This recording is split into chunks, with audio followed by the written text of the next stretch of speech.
अस्सलाम वालेकुम। Welcome to my channel voice over by Amna Shah. I hope कि आप खुश होंगे। कहानी शुरू करने से पहले आपसे रिक्वेस्ट है कि अगर आपको मेरा कंटेंट पसंद आता है तो प्लीज़ मेरे चैनल को सब्सक्राइब करें। आइए कहानी का आगाज़ करते हैं। हाँ, अब्दुल कदीर ने कहा, मैं साथ दूंगा, लेकिन ये सिर्फ 2 आदमियों का काम नहीं, 3-4 और आदमी मिल जाएं तो टोला पूरा हो सकता है। मेरे और उसके दरमियान बहुत बातें हुई। मैं बता चुका हूँ पहले कि अब्दुल कदीर सर्विस में चर्च पीता और जुआ खेलता था, और वो बदमाशी भी करता था। गांव में भी उसका रौब और दबदबा था। उसकी अपनी ज़मीन थी जो उसने बटाई पर दे रखी थी, मगर उसने खुद ही बताया कि वो चर्च और जुए का आदी है, और उसका याराना 2-3 ऐसे आदमियों से है जो चोरी चकारी करते हैं और मवेशी भी चोरी करके दूर दराज के इलाकों में पहुंचा देते हैं। इस कुमाश का आदमी होने के बावजूद अब्दुल कदीर ने झांसी में अंग्रेज़ों के खिलाफ बगावत में भरपूर हिस्सा लिया था। अब्दुल कदीर के साथ इतनी लंबी चौड़ी बातों के दौरान पता चला कि जब्बू डाकू के साथ भी उसकी मेल मुलाकात है।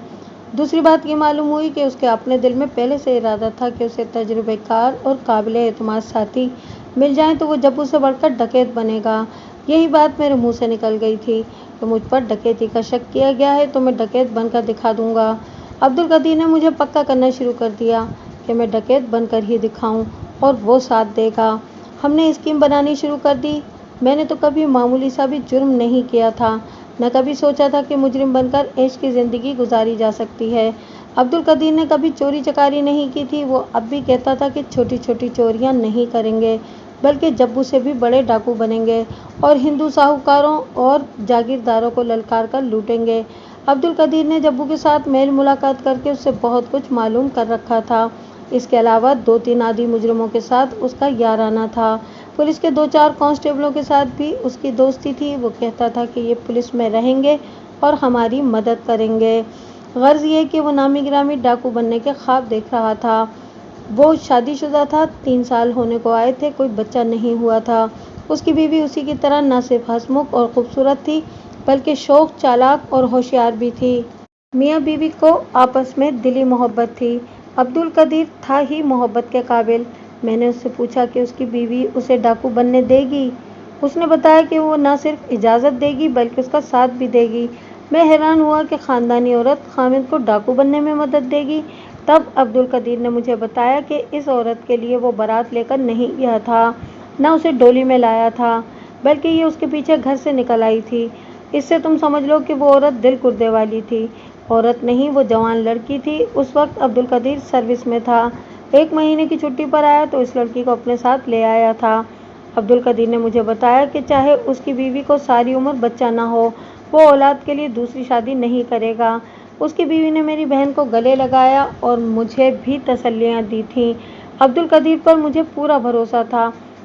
मैं तुम्हें एक बात पहले ही बता दूं, मैं किसी और वक्त की बात आज के वक्त सुना रहा हूँ। 60 साल से ऊपर का वक्त गुजर गया है। मैंने बताया है कि वो खुलूस और मोहब्बत का ज़माना था। उस ज़माने और आज के वक्त में स्याह और सफ़ेद जितना फ़र्क है। मैं ये कहना चाहता हूँ कि डाकुओं की कोई ऐसी कहानी नहीं सुना रहा मैं आपको जिसे आप पढ़ते रहें। कहानी का ताल्लुक तो डाकुओं के साथ ही है, लेकिन ये बात कुछ और है। दूसरी बात यह है कि उस वक्त के डाकू ठग और रहज़न और अजब इंसान होते थे। उन्हें पुलिस की कोई मदद हासिल नहीं होती थी जैसे आजकल होती है।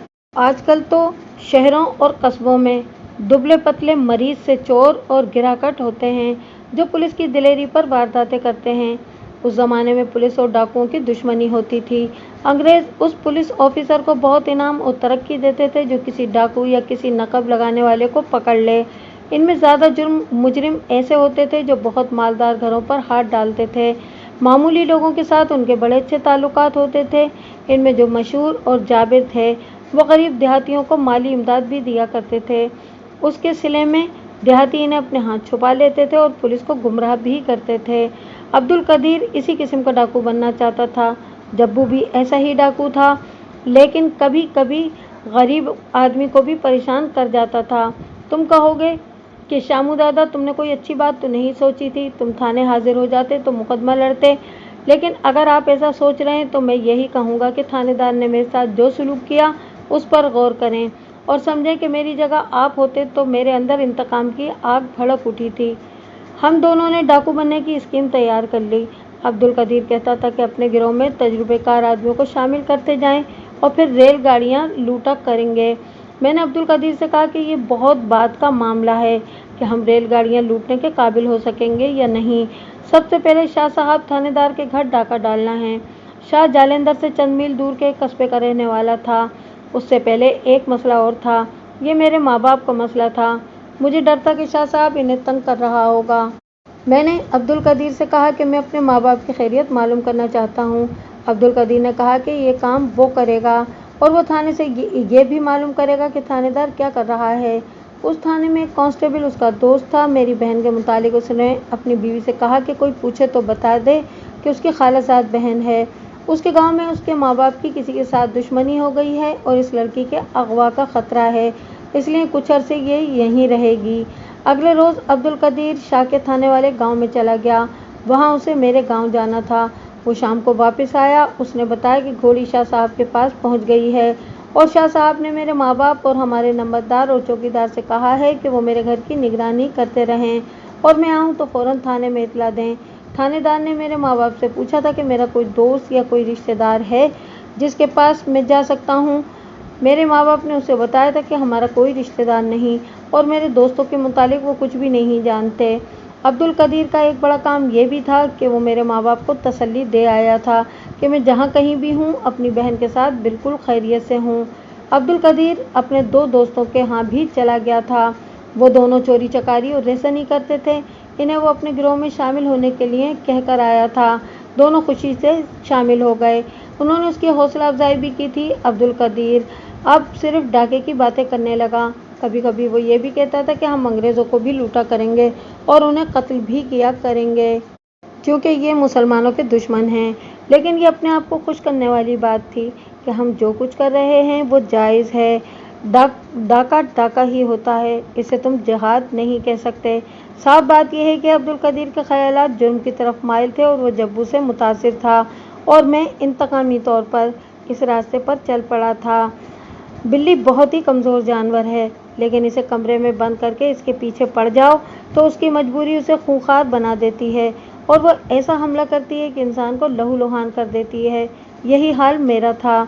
मेरी बहन माँ बाप के लिए परेशान थी। वो पूछती थी कि घर कब जाएंगे। मैंने उसे तसल्ली दिलासा दिया था और बताया था कि कुछ दिन यहाँ रहकर चले जाएंगे या माँ बाप को भी यहाँ ले आएंगे। उसकी तसल्ली नहीं होती थी। मैंने उसे कह तो दिया था कि माँ बाप को यहाँ ले आएंगे या हम चले जाएंगे, लेकिन मैं और अब्दुल कदीर कुछ और कर रहे थे। हमने फैसला कर लिया था कि शाह थानेदार के घर, जो जालंधर से चंद मील दूर था, डाका डाला जाएगा। एक रोज़ अब्दुल कदीर अपने दो जुराइम पेशा साथियों को अपने गांव ले आया। हम रात को डाके का प्रोग्राम बनाते रहे। शाह का कस्बा अब्दुल कदीर के गांव से 8-9 मील था। शाह के घर के मुतालिक मालूमात हासिल हमने कर ली थी। जब अब्दुल कदीर अपने एक साथी को लेकर चला गया, मैं अपने आप को छुपाए रखने के लिए बाहर नहीं निकल सकता था। वो दोनों दूसरे दिन वापस आए। उन्होंने घर देख लिया था और ये भी मालूम कर लिया था कि घर में कितने अफराद हैं, नौकर चाकर रात को कहाँ सोते हैं और मकान में दाखिल किस तरह से होना है। घर में शाह का बाप था, माँ थी और एक जवान गैर शादीशुदा बहन और 12-13 साल की उम्र का एक भाई। अब्दुल कदीर ने यह बताया कि सिर्फ एक काम बाकी रह गया है, इस महल्ले के चौकीदार को साथ मिलाना है। ये पता चल गया था कि चौकीदार कोई सिख है। अगर अब्दुल कदीर ये काम मेरे सुपुर्द करता तो मैं कभी नहीं कर सकता था। मैं हैरान भी हुआ और खुश भी कि इन दोनों ने जासूसी की है और मैं इन्हें उस्ताद मानने लगा। तीसरी रात हम शाह के कस्बे में पहुंच गए। हम 4 थे।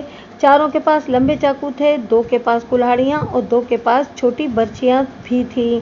उस ज़माने में डाकुओं के साथियों के पास ऐसी ही चीज़ें और बर्छियाँ हुआ करती थीं।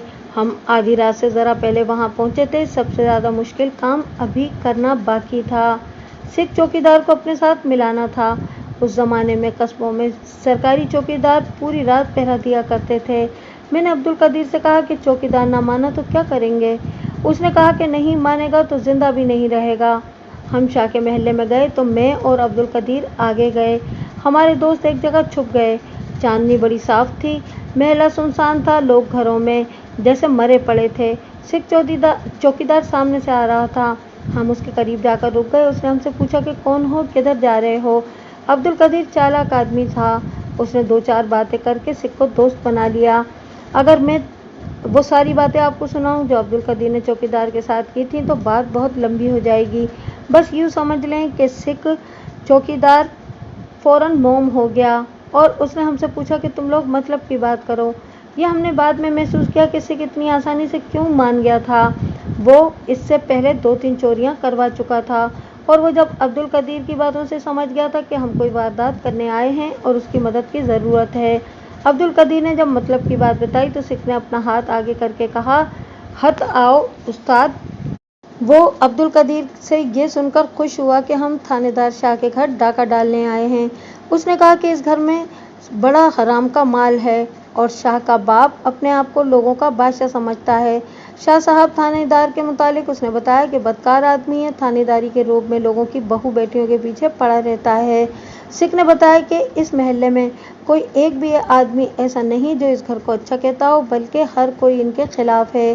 یہ تھی وجہ جس سے سکھ چوکیدار ہماری مدد کے لیے تیار ہو گیا تھا۔ پتے کی بات یہ ہوئی تو اس نے کہا کہ وہ نقد رقم لے گا، کیونکہ زیور یا اور کوئی چیز رکھی تو پکڑا جائے گا۔ اس نے کہا کہ استبل کی دیوار پھلانگ جاؤ، آگے تمہیں حویلی کا راستہ نظر آ جائے گا۔ یہ راستہ ایک سیڑھی تھی جو حویلی کے صحن کی اندرونی دیوار کے ساتھ لگی ہوئی تھی۔ استبل کی دیوار 8-10 فٹ اونچی تھی۔ میں دیوار کے ساتھ جا کھڑا ہو گیا۔ عبد القدیر میرے کندھے پر چڑھ کر دیوار پر گیا اور دوسری طرف اتر کر اس نے دروازہ کھول دیا۔ باقی 3 بھی اندر چلے گئے۔ استبل میں ایک گھوڑی اور کچھ مویشی بندھے ہوئے تھے۔ ساتھ والی دیوار کے ساتھ ایک سیڑھی پڑی ہوئی تھی۔ چوکیدار نے استبل کا دروازہ بند کر دیا۔ ہم ایک دوسرے کے پیچھے سیڑھی پر چڑھے۔ آگے ایک چھت تھی، وہاں سے ایک اور چھت پر گئے۔ عبد القدیر ہمارے آگے تھا۔ میرا دل دھڑک رہا تھا۔ یہ میرا پہلا جرم تھا اور پہلا ہی جرم بہت خطرناک تھا۔ چلتے چلتے سیڑھیاں آ گئیں، ان سے ہم نیچے اتر گئے۔ یوں معلوم ہوتا تھا جیسے خدا نے ہمارے راستے سے ہر رکاوٹ دور کر دی ہو۔ میں خوش ہو رہا تھا کہ ڈکیتی تو بہت آسان کام ہے۔ سیڑھیوں سے اترے تو صحن آ گیا۔ حویلی کشادہ اور بڑی اچھی تھی۔ اس زمانے میں امیروں کی حویلیاں آج کی کوٹھیوں کی طرح تنگ نہیں ہوا کرتی تھیں۔ عبد القدیر ہمیں ایک برآمدے میں لے گیا۔ ایک کمرے کی بڑی مدھم روشنی دروازے کی درزوں سے نظر آ رہی تھی۔ عبد القدیر نے دروازے کو آہستہ سے دھکیلا تو دروازہ کھل گیا۔ ہم اندر گئے۔ سامنے چھوٹی سی میز پر ایک لالٹین رکھی تھی جس کی بتی بہت نیچی تھی۔ عبد القدیر نے بتی اونچی کر دی، کمرہ روشن ہو گیا۔ ایک مردانہ آواز آئی، کون ہے؟ بتی کیوں اونچی کی ہے؟ فوراً وہ ہڑبڑا کر کچھ بولا۔ عبد القدیر کے ایک دوست نے کلہاڑی اس کے اوپر کر کے کہا، منہ بند کر لو اور ٹرنکوں کی چابیاں ہمارے حوالے کر دو۔ پھر شاہ صاحب، تھانے دار کی ماں اور پھر بہن جاگی، وہ بھی ہڑبڑا کر کچھ نہ کچھ بولیں۔ ہم نے پگڑیوں سے چہرے ڈھانپ رکھے تھے۔ میں نے شاہ کی بہن دیکھی، میری بہن کی طرح نوجوان اور خوبصورت تھی۔ میرے اندر انتقام کی آگ کا شعلہ بھڑک اٹھا۔ میں نے عبد القدیر سے کہا کہ تم مال سمیٹو، میں اس لڑکی کو ساتھ لے کے جاؤں گا۔ خبردار شاموں، عبد القدیر نے مجھے ڈانٹ کر کہا، تم بھی بہن والے ہو، عورت پر کبھی ہاتھ نہ اٹھانا۔ اس نے ان سب سے کہا کہ تم رقم اور زیورات خود ہی ہمارے حوالے کر دو اور ہم الماریوں اور ٹرنکوں کے تالے خود ہی توڑیں گے اور اس لڑکی کو اپنے ساتھ لے جائیں گے۔ ان سب کی زبانیں خوف سے بند ہو گئی تھیں، ایسے لگتا تھا جیسے سب مر گئے ہوں۔ ہمارے ایک ساتھی نے گرج کر کہا، اٹھو، تو تینوں اٹھ کھڑے ہوئے۔ شاہ کی بہن رونے لگی، وہ بری طرح کانپ رہی تھی۔ شاہ کی ماں نے کہیں سے چابیاں نکالیں اور ایک الماری کھولی۔ اس کے ساتھ ہی وہ رونے لگی اور منت سماجت کرنے لگی کہ یہ زیورات اس کی بیٹی کے ہیں اور اس کی شادی ہونے والی ہے۔ بڈھی مائی، میں نے اس کے کندھے پر ہاتھ رکھ کر کہا، اپنے تھانے دار بیٹے سے کہنا کہ وہ دوسروں کی بیٹیوں کی بھی شادیاں ہوا کرتی ہیں اور اس بدکار سے یہ پوچھنا کہ اس نے کبھی کسی کی بیٹی پر رحم کیا ہے۔ وہ تھانے داری کا رعب دکھا کر لوگوں کی بیٹیوں کی عزتوں پر ہاتھ ڈالتا ہے اور یہ سب دولت حرام کی ہے۔ اس الماری میں سے چھوٹی سی ایک صندوقچی نکلی جس میں زیورات تھے۔ یہ کم از کم 1.25 سیر سونا تھا۔ عبد القدیر نے ساری الماری کی تلاشی لی۔ بغیر سلے ریشمی کپڑے تھے، لیکن ہمیں صرف زیورات کی ضرورت تھی۔ ایک ٹرنک میں سے 11,000 روپے کے نوٹ نکلے۔ ہم نے تمام ٹرنک کھول لیے۔ بڑھیا اور بوڑھا ہمارے آگے ہاتھ جوڑتے رہے اور اپنی بیٹی کا واسطہ دیتے رہے۔ ہم نے سونا اور رقم ایک میز پوش میں باندھی اور چل پڑے۔ میں شاہ کی بہن کے پاس رک گیا اور اسے کہا، اپنے تھانے دار بھائی سے کہنا کہ سب کی بیٹیاں تم جیسی ہیں اور انہیں تم جیسا ہی سمجھے۔ ہم تمہیں اٹھا کر لے جا سکتے ہیں، تمہیں یہاں خراب بھی کر سکتے ہیں، لیکن ہم ایسا نہیں کریں گے۔ ہمارے ایک ساتھی نے گھر والوں سے کہا۔ ہمارے جانے کے بعد کسی کی اونچی آواز نکلی تو ہم واپس آ کر اس لڑکی کو اور اس لڑکے کو، تھانے دار کے چھوٹے بھائی کو اٹھا کر لے جائیں گے۔ ہم حویلی کے بڑے دروازے سے باہر نکلے اور بہت تیز چلنے لگے اور چلتے چلتے گلی سے بھی آگے نکل گئے۔ سکھ چوکیدار ہمارے انتظار میں تھا۔ عبدالقدیر نے میز پوش اس کے آگے کھول دیا اور کہا کہ اپنے ہاتھ سے جتنا سونا لے سکتے ہو لے لو، اور اس نے نوٹوں میں سے کچھ نوٹ بھی لے لیے۔ ہم نے دیکھا کہ اس نے 5 کے نوٹ نکالے یا 10 کے یا 100 کے نکالے۔ ہم اس وقت بادشاہ تھے۔ ہماری پہلی واردات کامیاب تھی اور پہلی واردات میں اتنا زیادہ مال ہاتھ لگا تھا، 11,000 روپے کا۔ آج حساب کرو تو یہ رقم معمولی سی لگتی ہے، لیکن اس زمانے میں جس کے پاس صرف 11 روپے ہوتے تھے وہ اکڑ کر چلا کرتا تھا۔ میں حیران ہو رہا تھا کہ ہمارے پاس 11,000 روپے آ گئے ہیں۔ ہم قصبے سے نکل آئے اور آدھے راستے میں بیٹھ کر عبدالقدیر نے آدھی رقم اپنے دونوں ساتھیوں کو دے کر کہا کہ وہ اپنی پسند کے زیورات لے لیں۔ ان میں سے ایک نے کہا کہ زیورات گھر کی عورتوں کو تو نہیں پہنائیں گے، انہیں پگھلا کر سونا بیچ دیں گے۔ اس نے عبدالقدیر اور مجھ سے بھی کہا کہ ہم رات کو ہی تمام زیورات پگھلا کر سونے کی 3-4 گولیاں بنا لیں اور یہ جالندھر میں نہ بیچیں بلکہ کسی اور دور دراز کے شہر میں لے جا کر بیچیں۔ ہم اپنے گاؤں میں صبح کی اذان سے پہلے پہنچ گئے اور سو گئے۔ دوپہر کے وقت ہم جاگے۔ عبدالقدیر نے میرا حصہ الگ کر دیا۔ یہ 2,500 روپیہ تھا جو میں نے کبھی خواب میں بھی نہیں دیکھا تھا۔ زیورات بھی تھے۔ عبدالقدیر اپنا حصہ لے کر دوسرے کمرے میں اپنی بیوی کے پاس چلا گیا۔ میں نے اپنی بہن کو بلایا اور بڑی خوشی سے رقم اور زیورات اس کے آگے رکھ کر کہا کہ یہ لو، یہ تمہاری دولت ہے۔ میری بہن نے یہ دولت اور یہ سونا دیکھا، پھر میرے منہ کو دیکھا۔ اس کا منہ کھل گیا اور آنکھیں ٹھہر گئیں۔ میں نے کہکہا لگایا تو اس کی نظریں میرے چہرے پر جم گئیں۔ شامو، اس نے ہکلاتی ہوئی آواز میں کہا، سچ بتا، یہ روپیہ اور یہ زیور کہاں سے آیا؟ یہ اس تھانے دار کے گھر سے آیا ہے جس نے تیری عزت پر بری نظر رکھ کر مجھے تھانے بلایا تھا۔ میں نے کہا، تیری خاطر اس نے مجھے مشتبہ بنا کر بٹھایا ہوا تھا۔ تو نے ڈاکہ ڈالا ہے تو کیا وہ مال یہاں آ کر مجھے دے گیا ہے؟ میں نے کہا، میں نے تھانے دار سے اپنی بے عزتی کا بدلہ لیا ہے۔ وہ میری چھوٹی بہن تھی، مجھے باپ کی جگہ سمجھتی تھی، مگر اس نے اس وقت اس قدر زور سے میرے منہ پہ تھپڑ مارا جیسے کمرے میں کسی نے پستول فائر کیا ہو۔ یہ تو نے اپنے باپ کا نام روشن کیا ہے؟ اس نے دانت پیس کر کہا۔ بےغیرت، اٹھ اور یہ رقم قاضی کو دے دے اور مجھے جالندھر کے بازار میں بیچا، پھر لوگوں کو دکھانا کہ یہ دیکھو میرے پاس کتنی دولت ہے۔ میری بہن بڑی خوبصورت تھی، لیکن اس کے دانت پس رہے تھے اور اس کی آنکھیں گوشت کی بوٹیوں کی طرح لال ہو گئی تھیں۔ اس کی خوبصورتی جانے کہاں غائب ہو گئی تھی، وہ تو ڈائن بن گئی تھی۔ مجھے اس سے ڈر آنے لگا۔ میں بڑی مشکل سے اپنے آپ میں آیا۔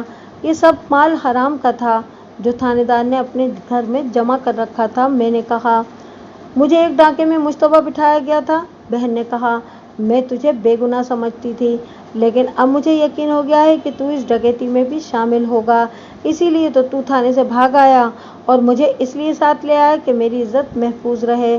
میں نے اسے بتایا کہ وہ بچی ہے، لوگوں کی نیت کو ان کی نظروں سے اور چہروں سے نہیں پہچان سکتی۔ تھانے دار نے اسے بچانے کے لیے مجھے پھانسا تھا اور وہ جو عورت ہمارے گھر میں آئی تھی وہ تھانے دار کی بھیجی ہوئی تھی۔ میں نے اسے بتایا کہ میں نے اس تھانے دار سے انتقام لیا ہے، خود بھی زہر کھا لے اور مجھے بھی زہر دے دے۔ اس نے کہا، ڈاکو، تجھے میری عزت کا خیال ہے تو چل مجھے کہیں اور لے چل، دونوں بہن بھائی محنت مزدوری کر کے پیٹ بھر لیا کریں گے۔ اس نے اتنا زیادہ شور مچایا کہ عبدالقدیر اور اس کی بیوی بھی آ گئے۔ میں نے بتایا انہیں کہ اس لڑکی کا دماغ خراب ہو گیا ہے، کہتی ہے کہ یہ مال باہر پھینک دے، تو وہ دونوں اسے سمجھانے لگے۔ نہ بھائی جی، میری بہن نے عبدالقدیر سے کہا، اگر تھانے دار کے گھر یہ رقم اور زیور حرام کے تھے تو یہ تم پہ حلال کیسے ہو سکتے ہیں؟ مجھے یہ ڈر بھی لگ رہا ہے کہ تم لوگ پکڑے گئے تو پھر میری عزت کی چوکیداری کون کرے گا؟ ہم نے کوئی کھرا کھوج نہیں چھوڑا، عبدالقدیر نے اسے کہا، ہمیں کوئی نہیں پکڑ سکتا، کوئی گواہ نہیں۔ اس وقت میری بہن نے ایسی بات کہی جس سے میں کانپ گیا اور میرے دل پر خدا کا خوف بیٹھ گیا۔ اس نے کہا کہ تم کہتے ہو کوئی گواہ نہیں، اللہ گواہ ہے۔ وہ بالکل ان پڑھ اور دیہاتی لڑکی تھی جو میں जो सिर्फ इतना जानती थी कि हम दुनिया में सिर्फ इसलिए आए हैं कि काम करें और पेट भरें। मगर उसने ऐसी बात कह दी कि मुझे चुप लग गई। ऐसा लगता था जैसे मेरी बहन की ज़बान से कोई और बोल रहा हो। मैं चूँकि नेक नीयत आदमी था, कभी छोटा सा जुर्म भी नहीं किया था, इसलिए मेरे दिल पर घबराहट आ गई। अब्दुल कदीर ज़्यादा दिलेर आदमी था। वो हंसता रहा। उसने कहा कि ये माल संभाल लो, ये तो बच्ची है, खुद समझ जाएगी। मगर वो रोती रही। अब्दुल कदीर की बीवी बहुत खुश थी। दूसरे दिन अब्दुल कदीर शाह साहब के थाने वाले गांव चला गया। वापस आकर उसने मुझे बताया कि शाह अपने घर यानी कि कस्बे में चला गया है, क्योंकि उसके घर डाका पड़ा है। इस थाने का एक कांस्टेबल अब्दुल कदीर का दोस्त था। उसने अब्दुल कदीर को बताया कि शाह साहब को मुझ पर शक है। कहता है कि शामू ने बदला लिया है, लेकिन वो ये भी कहता है कि वारदात 4 आदमियों ने की है, शामू अकेला नहीं हो सकता। अब्दुल कदीर मेरे माँ बाप से भी मिलाया था। उन्हें थानेदार ने परेशान नहीं किया था, अलबत्ता नंबरदार इन्हें डराता रहता था कि शामू को वापस लाएं, वरना उनके लिए मुसीबत बन जाएगी। इससे मेरे माँ बाप डरे हुए थे और रोते भी रहते थे। हमारे 2 साथी वारदात वाले कस्बे में गए। इन्हें चौकीदार नहीं पहचानता था, क्योंकि उसके साथ रात के वक्त मुलाकात हुई थी। बेशक चांदनी साफ थी, लेकिन हमने चेहरे पगड़ियों में लपेट रखे थे। हमारे साथी उस महल्ले में घूमते फिरते रहे। उन्होंने थानेदार शाह साहब को भी देखा था। वहाँ का थानेदार भी साथ था। हमारे साथियों ने महल्ले के 2-3 आदमियों से पूछा था कि ये किसका घर है जिसमें डाका पड़ा है। उन्होंने इन्हें बताया और बातों बातों में इन आदमियों से पता चला कि पुलिस को जब्बू पर शक है। थानेदार कहता है कि इतनी दिलेरी से वारदात करने वाला सिर्फ जब्बू ही हो सकता है। दिलचस्प चीज़ ये मालूम हुई कि चौकीदार ने ये बयान दिया था कि वो अपने पहरे के दौरान आधी रात के लगभग गली के नुक्कड़ से मुड़ा तो 2 आदमियों ने उसे दबोच लिया। तीसरा आदमी सामने आया। उसने चौकीदार की नाक पर रुमाल रख दिया। 1-2 मिनट बाद चौकीदार बेहोश हो गया। उसे महल्ले वालों ने उठाया और वो होश में आ गया। तब उसे पता चला कि शाह साहब के घर का सफाया हो गया है। महल्ले के बहुत से आदमियों ने चौकीदार के बयान की तस्दीक की और कहा कि शाह के घर से शोर उठा तो लोग भागकर दौड़े आए। डाकू जा चुके थे। चौकीदार की तलाश हुई तो ये एक गली के नुक्कड़ पर औंधे मुंह पड़ा था। किसी ने कहा कि मर गया है, डाकू उसे कत्ल कर गए हैं, लेकिन नबज चल रही थी। बहुत देर बाद वो होश में आया, लेकिन उसके कदम लड़खड़ा रहे थे। ये बयान सुनकर ही शाह और वहाँ के थानेदार ने जब्बू पर शक किया था, और वो कहते थे कि कोई मामूली चोर इस तरह की वारदात नहीं कर सकता। 4 आदमी थे। उन्होंने ये मतलब लिया था कि ये आम चोरों का नहीं, तजुर्बेकार डाकुओं का गिरोह था। मैं चौकीदार की अकल पर हैरान हुआ। उसने बड़ा अच्छा बहाना बनाया था। वो इस काम का उस्ताद मालूम होता था। इधर मेरी बहन का दिमाग दिन ब दिन खराब होता जा रहा था। वो और कोई बात करती ही नहीं थी। कहती थी कि ये रकम और ये जेवर कहीं फेंक आओ। अब्दुल कदीर की बीवी कुछ और चीज़ थी। अब्दुल कदीर ने उसे वारदात की हर एक बात बता दी थी। उसने मेरी बीवी को यह भी बताया कि शामू की छोटी बहन के साथ मैंने क्या बातें की थीं, और शाह की माँ ने किस तरह हाथ जोड़कर रो कर मन्नतें की थीं कि ये उसकी बेटी का जेवर है और उसकी शादी होने वाली है। अब्दुल कदीर की बीवी ने ये बातें मेरी बहन को सुना दी। उनसे मेरी बहन का दिमाग और ज़्यादा बिगड़ गया और वो मेरे पीछे पड़ गई। शामू, उसने मुझे अलग बिठाकर कहा, मेरी तरफ देखो, मैं भी किसी माँ की बेटी हूँ। मेरी माँ ने अपना पेट काट कर मेरे लिए जेवरात बनाए थे। वो कोई तेरी मेरी माँ जैसी ही होगी, और कोई तेरी माँ से छीन कर ले जाए तो उसकी क्या हालत होगी। तूने मुझ जैसी एक बहन का दिल दुखाया है। तू अपने आप को उनके साथ न मिला पगली। मैंने उसे कहा, वो एक ऐसे थानेदार की बहन है जिसने ये सारा जेवर रिश्वत के रुपए पैसे से बनाया था। वो 2-3 महीनों में इतना जेवर फिर बना लेगा। इस थानेदार ने कभी किसी की बहन की इज्जत का लिहाज नहीं किया। उसने तुम्हारी इज्जत पर भी बुरी नज़र रखी हुई थी। अगर तुम उसे कत्ल करके फांसी चढ़ जाते तो मैं फ़ख्र से ललकार कर लोगों से कहूँगी कि मेरा भाई मेरी इज्जत पर कुर्बान हो गया है। उसने कहा, मैं ये नहीं कहलाना चाहती कि ये एक डाकू की बहन है। उसे बहुत समझाया मैंने भी, अब्दुल कदीर ने भी और उसकी बीवी ने भी, लेकिन वो तो जैसे पागल हो गई थी। अब्दुल कदीर ने मुझे तसल्ली दी कि बच्ची है, समझ जाएगी, मगर मैं अपनी बहन से डरने लगा था। मेरे साथ उसका प्यार ख़त्म हो गया था और वो ज़्यादातर रोती रहती थी। फिर ऐसा वाक़या हो गया जो मेरे लिए बहुत ही अजीब था। رات کا پہلا پہر گزر گیا تھا کہ دروازے پر دستک ہوئی۔ عبد القدیر نے دروازہ کھولا۔ اس کا یہ مکان دیہات کے عام مکانوں سے زیادہ بہتر تھا۔ ڈیوڑی الگ تھی۔ میں اور قدیر ایک کمرے میں سوتے تھے، اس کی بیوی اور میری بہن الگ کمرے میں سوتی تھیں۔ مویشیوں کے لیے کمرہ الگ تھا اور صحن بہت کھلا تھا۔ عبد القدیر دروازہ کھولنے گیا تو بہت دیر تک واپس نہ آیا۔ مجھے کچھ شک سا ہوا۔ میں باہر چلا گیا۔ عبد القدیر ڈیوڑی میں کسی کے ساتھ باتیں کر رہا تھا اور وہاں دیا جل رہا تھا۔ میں ڈیوڑی میں چلا گیا۔ وہاں دو آدمی بیٹھے ہوئے تھے۔ میں دونوں کو نہیں جانتا تھا۔ ان میں مجھے ایک ریاست کا نواب یا شہزادہ لگتا تھا۔ اتنی اچھی صورت اور اتنا اچھا قد بت۔ اس کے ہونٹوں پر مسکراہٹ تھی۔ اس نے مجھے دیکھ کر عبد القدیر کی طرف دیکھا تو عبد القدیر نے اسے کہا کہ اپنا آدمی ہے، اس سے گھبرانے کی ضرورت نہیں۔ شامو، عبد القدیر نے کہا، اس سے ہاتھ ملاؤ، میں اسے اپنا استاد مانتا ہوں اور یہ جبو ہے۔ جبو؟ میں حیران رہ گیا۔ یہ جبو ڈاکو تھا۔ کیا ڈاکو اس شکل و صورت کے بھی ہوتے ہیں؟ میں نے آگے بڑھ کر اسے ہاتھ ملایا اور میں اسے دیکھتا ہی رہا۔ بات یہ تھی کہ عبد القدیر نے مجھے بتایا تھا کہ جبو کو وہ دو دن عبد القدیر کے گھر میں چھپ کے رہنا تھا۔ انہوں نے مجھے اس سے زیادہ کچھ نہیں بتایا، اتنا ہی کہا کہ کسی کو پتہ نہ چلے۔ عبد القدیر نے میرے متعلق اسے بتایا کہ شاہ صاحب تھانے دار نے مجھے ڈکیتی کی اس واردات میں مشتبہ بٹھا لیا تھا جو فلاں گاؤں میں ہندو کے گھر ہوئی تھی۔ عبد القدیر نے اسے ساری بات سنا دی جس میں میری بہن کا ذکر تفصیل سے کیا اور تھانے سے میرے فرار کی بات بھی سنائی تھی۔ یہ شاہ صاحب میرے ہاتھوں قتل ہو جائے گا، جبو نے کہا۔